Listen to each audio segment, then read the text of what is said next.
grandes emporios y las grandes empresas, porque estas empresas que son locales, que tienen algunas, como la Casa Arana, por ejemplo, capitales internacionales, pero la Casa Suárez nuestra logra sustraerse de estos capitales internacionales y solo son capitales privados nacionales.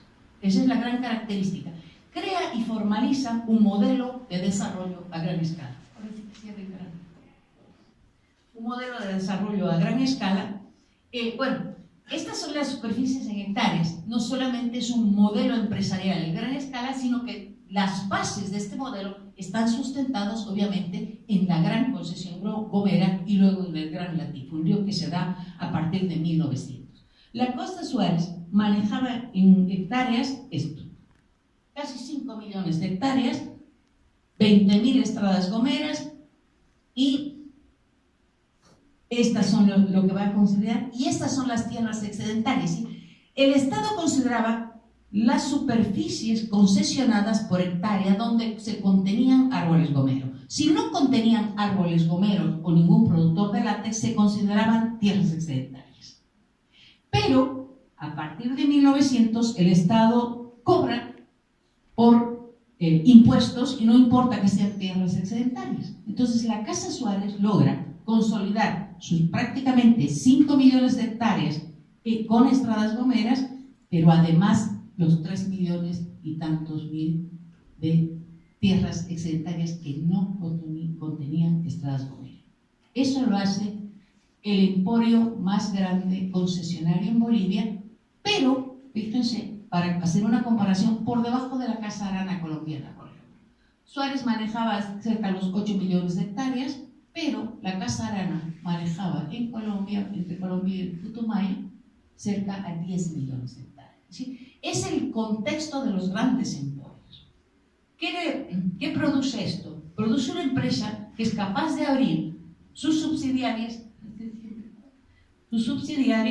Este es el espacio donde la Casa Suárez formaliza su head office, diríamos hoy en el concepto. Su casa matriz está ubicada en este espacio que se llama Cacho de la Esperanza. ¿Por qué? Porque Cacho de la Esperanza conforma el cuello de botella para las exportaciones hacia Amazonas Atlántico. Entonces, logra hacer, esto es realmente una pequeña ciudadela, tiene un pequeño tren eléctrico. Fíjense que en Bolivia el departamento del Beni nunca ha tenido un tren eléctrico, y aquí sí había, para exportar y sortear algunos de los rápidos que se llaman cachuelas en el río Mamoré y el río Beni. Entonces conforma este espacio, pero además conforma una empresa, como les decía, muy moderna en el sentido de administrativo y en el sentido comercial capitalista. Se trae gente para que le administre esta gran empresa, gente que contratan en Zurich, en Berna, en Viena. El gran equipo administrador de la Casa Suárez es la administración suiza. Sí, no es boliviana, él es un hombre casi iletrado, pero es un hombre de una visión empresarial impresionante, como ustedes lo estarán notando. Entonces, por ejemplo, aquí se publicaban, se traían periódicos en alemán, en inglés, en francés. Tiene un hospital maravilloso que en los años 30 fue considerado el mejor de América Latina. Tiene unos almacenes impresionantes. Tiene una estructura, por ejemplo, muy similar a la estructura que hacía Eiffel. No la hizo Eiffel, pero es una estructura muy similar, por ejemplo, a la terminal de buses de la ciudad de La Paz, que eran sus almacenes. Bueno, aquí forma su emporio, pero además tiene conexiones generales con otros espacios gomeros. Él abre en Londres su oficina principal, ¿sí? Y aquí les doy un dato que me parece significativo para comprender también la magnitud de esta empresa. Él abre en Londres su oficina con 1 millón de libras esterlinas. Brasil nos canceló a nosotros por el territorio del Acre, por los 200.000 kilómetros cuadrados prácticamente, que son 199.000. En realidad nos paga 2 millones de libras esterlinas. ¿Qué quiere decir esto? La Casa Suárez podía haberse comprado el Acre. Pero además podían otros haberse comprado el acre, porque el acre producía, como les dije, entre 18 millones de libras anuales, un promedio de 11 millones de libras, y los propios discursos, por ejemplo, haciendo un paréntesis, de los presidentes brasileños de la época, dicen que lo que ganaba Brasil por las exportaciones gomeras era entre el 60 y el 80% provenía del acre. Es decir, quedarse con el acre fue un negocio redondo para el Brasil. Ahora ustedes dirán, haciendo un paréntesis, luego seguimos con la empresa, ¿por qué Bolivia se negoció tan mal lo del acre? ¿Por qué? O sea, un espacio tan significativo. Hay tres componentes que son esenciales. Uno, salíamos de una guerra civil. Dos, estábamos con problemas con nuestros países fronterizos, con Perú, con Brasil, y no habíamos cerrado el problema con Chile. La guerra había pasado ya, estamos hablando de 1873, que teóricamente finaliza la guerra con Chile, y nosotros estamos al año 1903. 1903 se firma el Tratado de Petrópolis, pero se refrenda el 4. El 4, los gobiernos liberales, Pando, tienen que firmar el tratado con Chile y refrendar el Tratado de Petrópolis. Y hacer algunas notas reversales con Perú. Perú, de todas maneras, se agarra una buena parte también de la Amazonía boliviana. Es decir, es un momento de una presión de tenazas que ejercen los vecinos que, bueno, ¿por qué les cuento esto y por qué menciono esto? Porque la Casa Suárez va a tener un papel significativo en la defensa del Acre, no en todo el Acre. Los brasileños van a invadir el Acre, pero además se van a ubicar muy, muy adentro de Bolivia, en lo que hoy es la capital del departamento de Pando, que se llama Cobija, justamente rememorando el puerto de Cobija. Eso se llamaba Bahía entonces. Era uno de los centros más importantes de la Casa Suárez.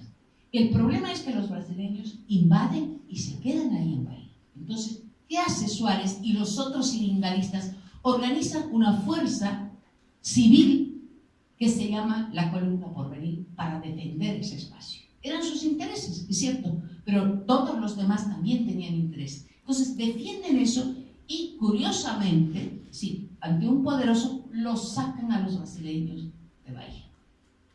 Los sacan de ahí y eso forma parte hoy, como yo digo siempre, con los despojos del territorio de Colonia, se funde el departamento de Pando muy tardíamente, pero ese es el papel que le cupo jugar a los sindicalistas en ese momento.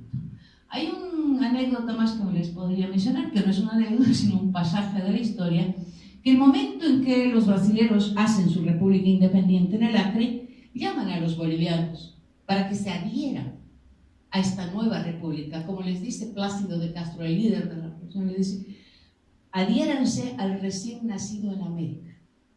Y los bolivianos, no sabemos por qué, con estas lealtades ciudadanas que no podemos entender, porque en una región periférica, que el Estado no les da nada, que no ha, es decir, que salvo obviamente todo el problema de la legislación, no ha aportado mucho, esta gente ratifica su lealtad ciudadana y le dice no a Plácido de Castro.